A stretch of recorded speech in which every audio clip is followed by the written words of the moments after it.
दे रहे हो यहाँ बुलबुले ज़बान शेरीन बयान वकील जमीयत हज़रत मौलाना सिबगतुल्लाह जोगी साहब के हू पंहिंजे बयान खां मुस्तफ़ीद फरमाइन। खिताब कर रहे हैं हज़रत मौलाना सिबगतुल्लाह जोगी साहब। अल्हम्दुलिल्लाह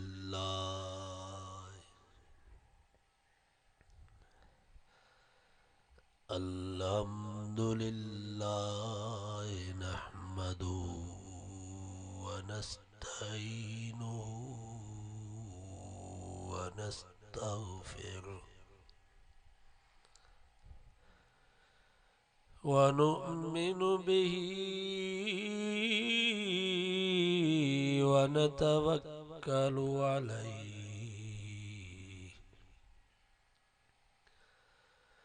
व नऊज़ु बिल्लाहि मिन शुरूरि अनफुसिना व मिन सय्यिआति आमालिना। मन यहदिहिल्लाहु फला मुज़िल्ल लहु व मन युज़लिल्हु फला हादिय लहु। व नशहदु अल्ला इलाहा इल्लल्लाहु वहदहु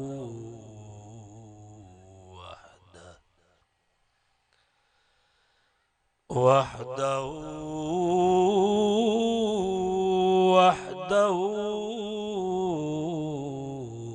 ला शरीक लहु।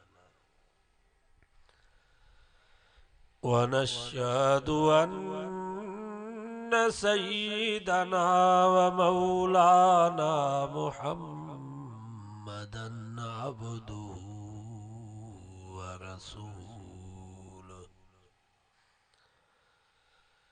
अल्लज़ी अरसल रसूलहु बिलहक़्क़ि बशीरन व नज़ीरा व दाइयन इलल्लाहि बिइज़्निही व सिराजम मुनीरा। अम्मा बअदु फ़अऊज़ु बिल्लाहि मिनश शैतानिर रजीम। बिस्मिल्लाहिर रहमानिर रहीम।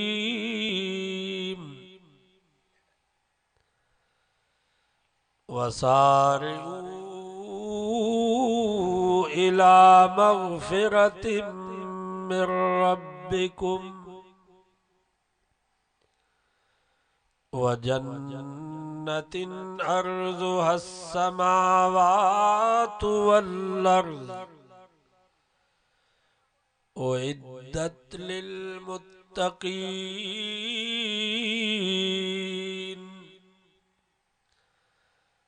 अल्लज़ीन युन्फ़िक़ून फ़िस्सर्राइ वज़्ज़र्रा वल्काज़िमीनल गैज़ वल्आफ़ीना अनिन्नास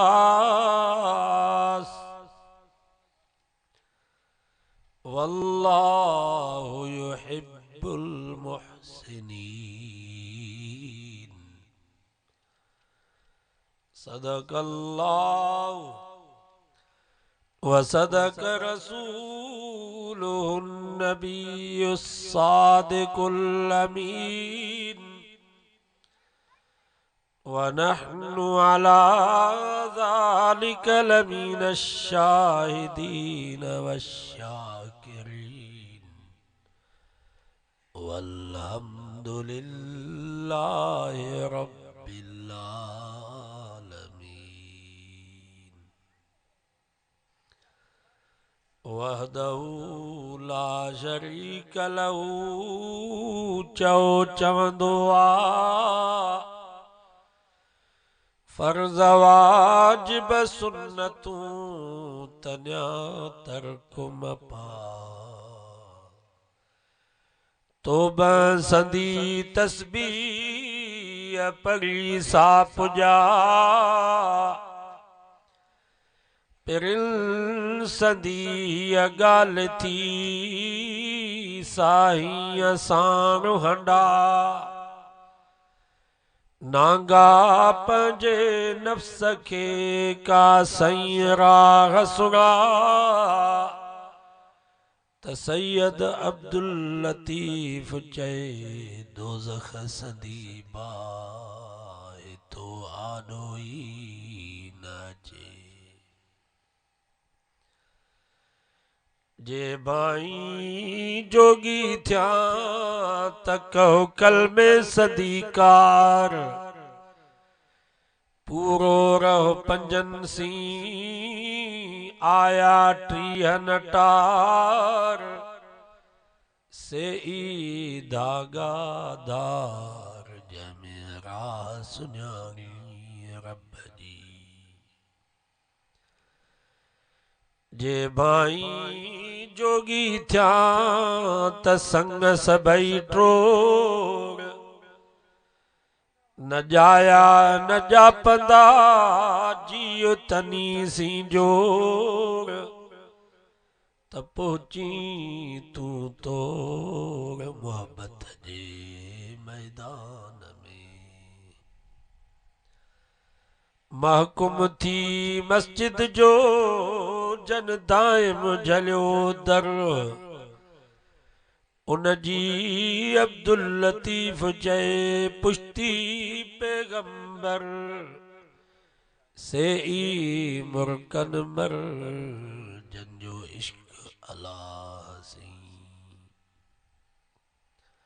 दुरूद शरीफ पढ़ो बुलंद आवाज़ अल्लाहुम्मा सल्ली अला मुहम्मदिन व अला आलि मुहम्मद कमा सल्लैता अला इब्राहीम व अला आलि इब्राहीम इन्नका हमीदुम मजीद। कुरान मजीद जी ये मजलिस एडी बरकत वारी आहे जो हदीस पाक में अचे थो जेको इरादत न थी वेहे थो उनखे त माफ़ी आहे पर फरिश्ता चवनि था या अल्लाह हिकिड़े मुसलमान जो क़ुरान मजीद ॿुधण जो इरादो कोन हो असुल हुन जो कमु हुयो ॿिए अमराह में उहो रईस विच जलसे में वेठो हो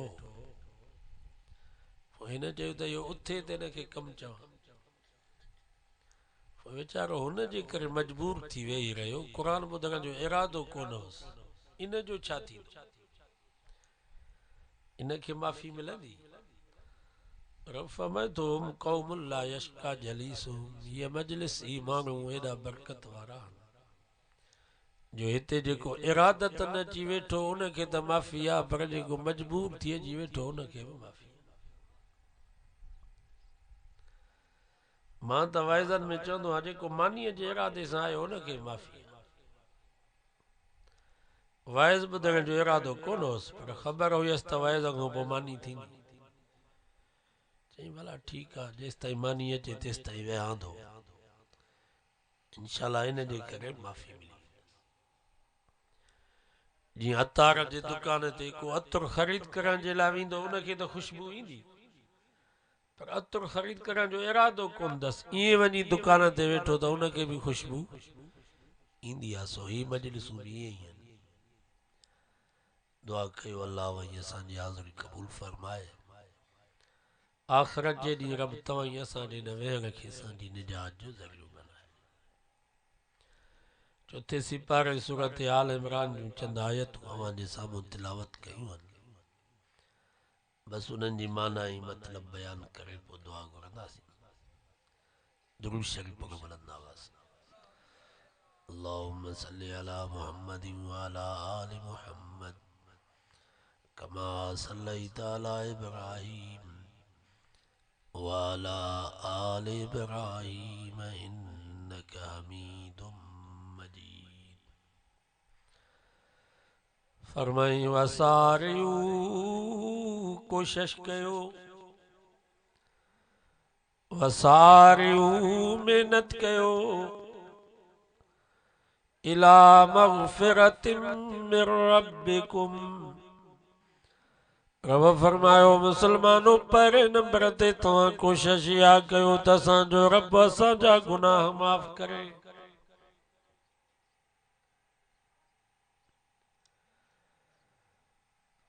फरमाई मरंदव ज़रूर,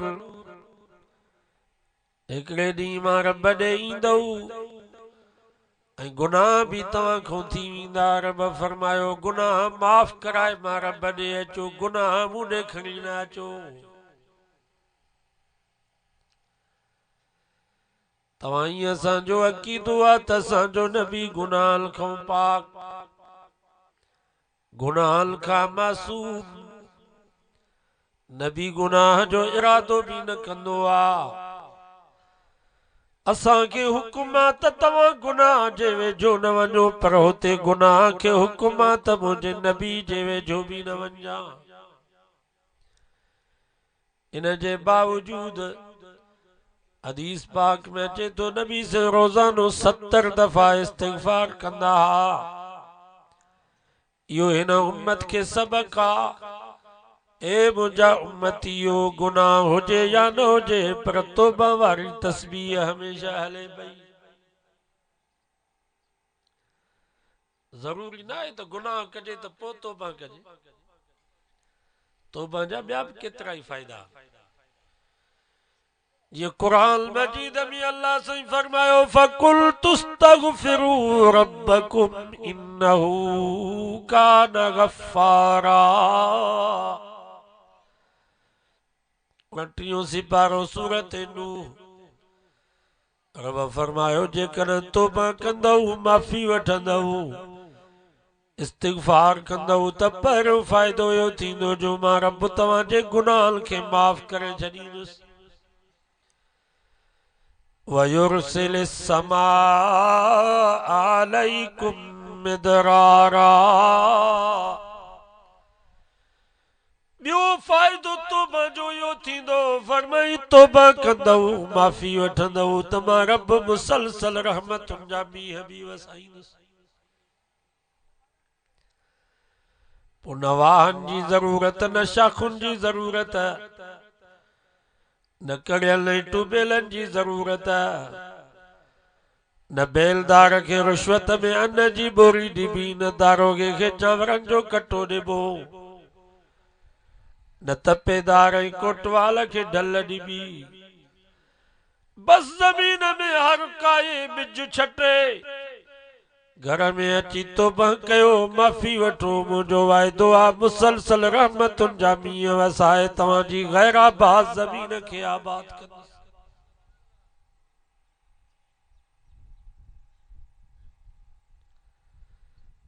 तौबा कयो, माफ़ी वठो, इन्हनि भिटुनि ते फसल खाए अचो, इंशाअल्लाह 8 ॾींहं मुसलसल रहमतुनि जी बारिश वसाए। आज़मायो यूनुस, कमाए कमाए मरी विया, ज़ाले मुड़से पिया कमायो। सुबुह जो 3 था थियनि त कोल हिन ई माड़े चने भीलल वांगुरु ज़ाले मर्दे घर खां निकिरूं था, कोडर कुल्हे ते, बगल में ॾाटो, हथ में कुहाड़ी, सॼो ॾींहुं ज़मीन। इन ई लाड़ जे पासे ॾे वञो नी, थर ॾे, इन ई कोली माड़े जा भील। सुबह जो 3 बजे उथंदा, ज़ाले मर्द सॼो ॾींहुं ज़मीन। असां मुसलमाननि बि रस्तो वरितो आहे उन्हनि वारो। माइनि खे ॾिसंदव त रात जो कुकड़ बांगू ॾींदा, उन वक़्त में हथ में पाहोड़ी खणंदियूं। न क़ुरान जी तिलावत, न निमाज़, तहज्जुद त पंहिंजी जाइ ते, पर फजर जी निमाज़ बि न। हथ में पाहोड़ी खणंदियूं, छेड़ा खणंदियूं, बुहारी ॾींदियूं। खानपुर में भंगिन के ॾिसो तो उहे भी रात जो 3 बजे ज़ाले मर्द उथी करे शहर में बुहारी ॾींदा आहिनि। असां बि साॻियो रस्तो वरितो।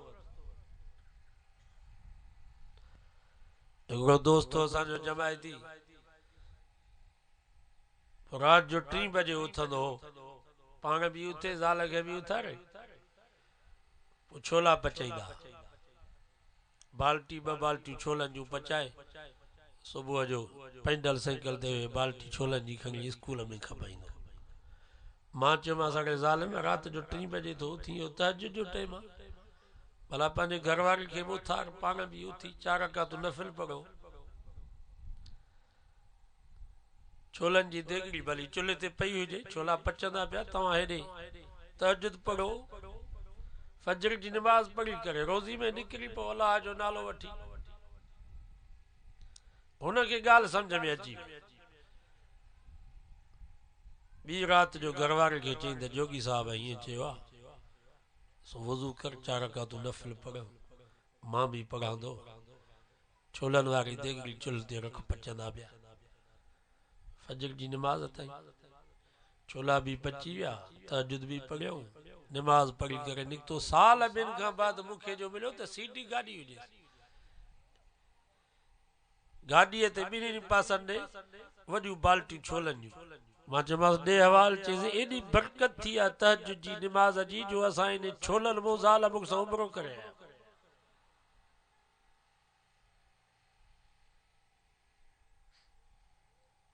बरकत नमाज में, अल्लाह जे नाले में बरकत। ओ हिकिड़ो बुज़ुर्ग हुयो, फरमाई मां ककर मां आवाज़ ॿुधो त फलाणो पुट फलाणे जो हुनजे बाग़ खे पाणी जी ज़रूरत आहे। फरमाई मां उन ककर जे पोयां लॻुसि ॾिसां त इहो किथे थो वसे। बुज़ुर्ग फरमाए थो हिकिड़ो ककर हुयो, अचे जबल ते वसियो, एॾो वसियो एॾो वसियो जो जबल तां पाणी लथो, हिकिड़े लोगाटे में पियो। फरमाई मां उन पाणीअ जे पोयां ॾिठुमि त हिकिड़ो कोट हुजे, हुन में नूल लॻल हुजे, हुन नूलीअ मां पाणी अंदरि कोट में वियो। गेट खां अंदरि जो टपी वञा, ॾिसां त हिकिड़ो हमराह आहे, कुल्हे ते कोडक त आवाज़ पियो थो ठाहे। अदा तुंहिंजो नालो छा आहे? चई फलाणो मुंहिंजो नालो। तुंहिंजे पीउ जो नालो? चई फलाणो। चई हा बेली, इहो ई मां आवाज़ ॿुधो ककर मां। अमल तुंहिंजो कहिड़ो आहे? रोई करे चई यार ॿियो त अमल कोन्हे, कोई बाग़ लहंदो आहे, हिन जे आमदनी खे 3 हिसा कंदो आहियां, हिकिड़ो हिसो बाग़ ते ख़र्च कंदो आहियां, हिकिड़ो हिसो पंहिंजे बच्चनि जे लाइ अयाल जे लाइ रखंदो आहियां, हिकिड़ो हिसो सारो जो सारो अल्लाह जे नाले ते ख़ैरात करे छॾींदो आहियां। बुज़ुर्ग फरमायो अदा इहो तुंहिंजो अमल हुयो जो रब ककर खे पियो हुकुम करे तुंहिंजे बाग़ खे पाणी पियारण जो। बाबा वो रब आहे या कोन्हे? वो रब आहे।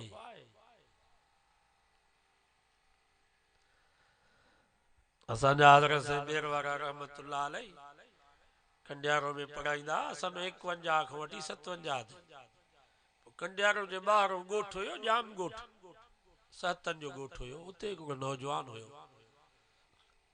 ॾाढो साले बानो, साईं जन पाण भी वाक़ियो बयान कयो। ज्वर पोखे, अॻे ज्वर थींदी, बाजरी थींदी, वाह कोन, शाखूं कोन, नार हूंदा, उन्हनि ते ज्वर थींदी, अन्न गुंदन में पवंदो। असांजा वॾड़ा चवंदा अल्हम्दुलिल्लाह हाणे सॼे साल जी परेशानी ख़त्म थी वई, रुगो गुंदीअ में अन्न पवंदो त सॼे साल जी परेशानी ख़त्म।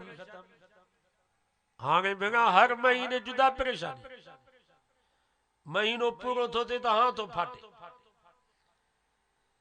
बिजली जे बिल जा जुदा पैसा, गैस जे बिल जा जुदा पैसा, हाणे त कठियूं भी पैसनि जूं थी वयूं आहिनि। खीर जो बिल जुदा, मेडिकल स्टोर जा पैसा जुदा रहा पिया, किराना स्टोर जा पैसा जुदा रहा पिया। ॿार स्कूल था वञनि, उन्हनि जे फीस जी चिठी जुदा पई अचे। गाॾी जेका ॿारनि खे खणी पई वञे, उनजो किरायो जुदा ॾियणो पियो पए। असांजा मुलाज़िम त चवंदा असां साईं पघार अखियुनि सां ॾिसंदा ई कोन हूं, बैंक में ई बिलनि में हली वेंदी आहे।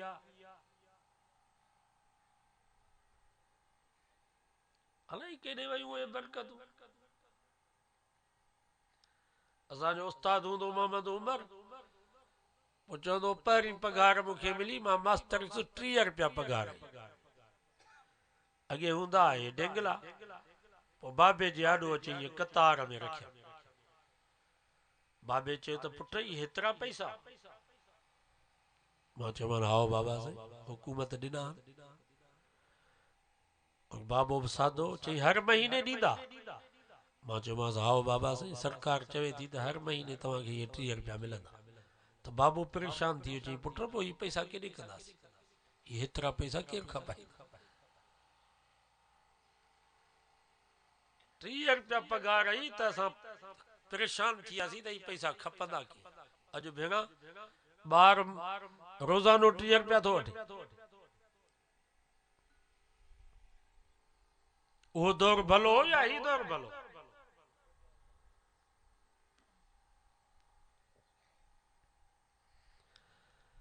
सोने नौजवान जोर पोखी पियो ठाही। अम्मा चयसि पुट पे ते वञ, ही वरी पे ते न वञे, सिधो मस्जिद में। समझो सुभान अल्लाह, सॼो ॾींहुं मस्जिद में क़ुरान जी तिलावत, निमाज़, ज़िक्र, अज़कार, दुरूद, तौबा, इस्तिग़फ़ार। ॻोठ वारनि वञी कुराड़ी खे चयो अम्मा तुंहिंजो पुटु सॼो ॾींहुं मस्जिद में वेठो अथई, पे ते वेह ई कोन थो, झार खाई वई। कुराड़ी जो आई हथ में लठ, ॾिठई त पुटु वेठो आहे ज़िक्र पियो थो करे, त हाली तकावट में पोयां अचे 2-3 लठियूं हयईंसि त तोखे लॼ कान्हे, शर्म कोन्हे, सॼो ॾींहुं मस्जिद में वेठो आं, असांजो साल जो गुज़र दांगल ते झार पोख खाई वई। त अमर खे रोई करे चई अम्मा झार आई कान, मां हरू भरू पे ते वांदो वेही करे छा कयां? हिते मस्जिद में क़ुरान पढ़ां थो, ज़िक्र कयां थो, नफ़िल पढ़ां थो, पे ते वेही वांदो छा कयां? बाबा वांद कई अल्लाह जी नेमत अथव। नबी से फरमायो इग़्तनिम खमसल क़ब्ल खमसिन, ने मुंहिंजा उम्मतियो 5 शयुनि खे 5 खां अॻु में गनीमत समझो। हयातक क़ब्ल मौतिक, मुंहिंजे नबी फरमायो पंहिंजे हयाती खे पंहिंजे मौत खां अॻु में गनीमत समझो।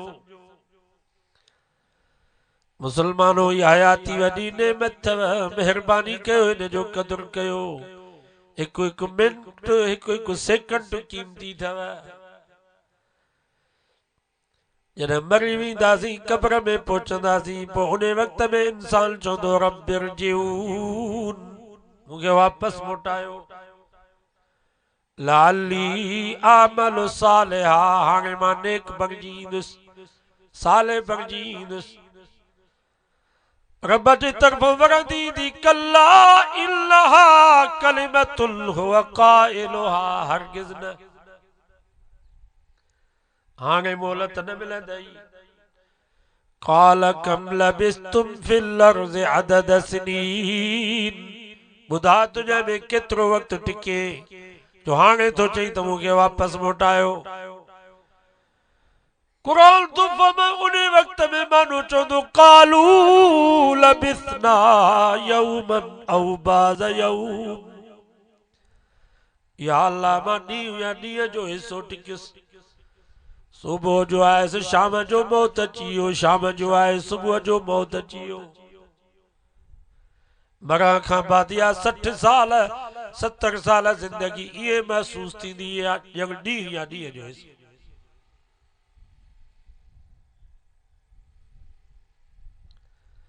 कदुरु कयो ज़िंदगी जो, ज़िंदगी वॾी नेमत अथव।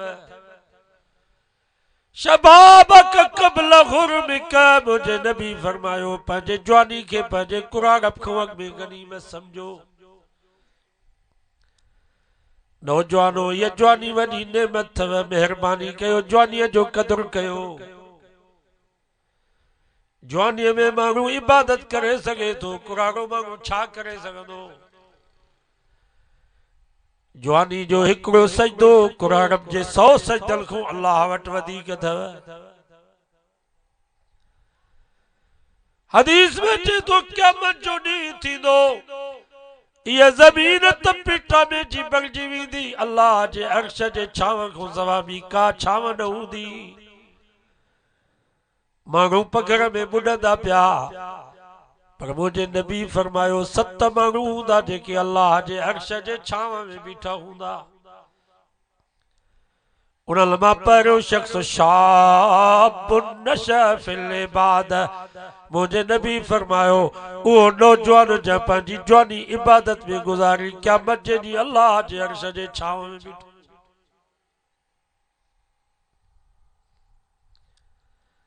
कुरानो माण्हू छा करे सघंदो, अखियुनि में नज़र घटिजी वेंदी, तिलावत कोन थो करे सघे, कननि मां ॿुधण जी ताक़त ख़तम थी वेंदी, का दीन जी ॻाल्हि ॿुधी बि नथो सघे, गोॾनि में सूर, चेले में सूर, वीचारो मस्जिद में भी कोन थो अची सघे, न दीन जो कमु करे सघे।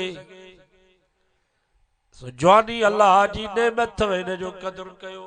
वक़्तु अथव करे वठो, वरी वक़्तु कोन मिलंदव।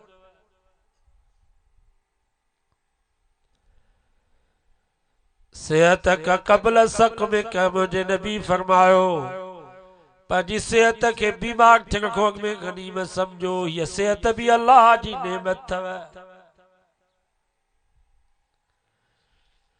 पंहिंजी शाहूकारी के गरीब थियण खां अॻु में गनीमत समझो। शाहूकारी भी अल्लाह जी नेमत अथव। पैसो अथव, दीन जो कमु कयो, मस्जिदूं ठारायो, मदरसा ठारायो, ख़ैर ख़ैरातूं कयो। गरीब माण्हू छा थो करे सघे। फराग का क़ब्ल शुग़ल का, मुझे नबी फरमायो वादकाई के मशगूल थियण खां अॻु में गनीमत समझो। ये वादकाई भी अल्लाह जी वॾी नेमत अथव। वॾो शहरनि में दुकानदार, कारखानेदार, ऑफिसर सॼो ॾींहुं लिख लिखा अथनि, सॼो ॾींहुं हिसाब किताब पिया था कनि, निंड में आहिनि तॾहिं बि हिसाब पिया था कनि। बाबा हिन वक़्तु वांदा हो नी, कणिक जो फसल भी माशाअल्लाह तैयार आहे, पाणी वाणी सभु अची विया, वांदा हो निकिरी वञो अल्लाह जे रस्ते में, ख़ुसूसन कुरारा। अल्लाह साईं तव्हांखे त वांदो करे छॾियो, हाणे पुटड़ा जवान अथव, सॼो ॾींहुं अल्लाह जो ज़िक्र पिया कयो, तौबा इस्तिग़फार, क़ुरान जी तिलावत, हरू भरू सॼो ॾींहुं घर में भंडण पिया था कयो, क्रोध छॾे ॾियो पुटनि खे, तव्हां पंहिंजो वक़्तु भलो गुज़ारियो। सही तो चवां या ग़लति? 60 साल 70 साल तव्हांजा भला गुज़री विया, हाणे उहो वक़्तु कोन मोटंदो। मतां तव्हां सम्झो त उहो वक़्तु मोटी ईंदो, असां वारो हाणे पुट बि उन नमूने सां हलनि, उहो ई कोन थींदो। असांजो दोस्त हो हिकिड़ो ऑफिसर रिटायर थी आयो, चईंसि पोइ खट रखियमि विरांडे में, उते ऑफिस में सॼो ॾींहुं कचहरियूं थींदियूं, चांहियूं पीअंदा हुआसीं, नवां चेहरा मिलंदा हुआ। घर जो आहे सो वांदो, घर खट मुंहिंजी रखियो विरांडे में, पोइ पुट धीउ नुंहुं जो गुज़रे कहिड़ो ई बाबा फलाणो, अड़े न सलाम न दुआ, को हाल अहवाल बि नथा ॾियो, छा था कयो। 5 मिंट 10 मिंट जो उन्हनि खे वेहारे छॾियां त अचे घर जा भाती बेज़ार थिया, चऊं बाबो हाणे चरियो थियो आहे, हिनखे पासे में को कमिरो ॾियोसि। वरी पासे में उते कमरे में खट रखियो, मां वरी खट खे गेले वरी दर जे भरिसां अची, वरी जेको आॾो गुज़रे अबा कहिड़ो ई, सलाम दुआ भी कोन था कयो, को हाल अहवाल भी कोन था ॾियो, छा थियो फसल जो, मेन ढगिन जो छा थियो, केरु लटा पाए जो वञे, के मायूं जो वञनि कमकार सां ॿाहिरि, को डॉक्टर ॾे या शॉपिंग ते, त वरी उन्हनि खे चवां त केॾे थियूं वञो, क्रोध बनण, अचे घर जा भाती बेज़ार थिया, चऊं बाबे खे पोइ ते पुईअ में को कमिरो ठाहिजो। सफ़ा पोइते जीअं कंहिंखे ॾिसे ई न उते कमरो ठाहियूं पोइ अची बीमार थियसि माण्हुनि खां सवा डॉक्टर ॾे खणी विया ओॾां मोटी आयुसि पोइ पुटनि खे धीअरुनि खे नुंहरुनि खे विहारे करे चई मदा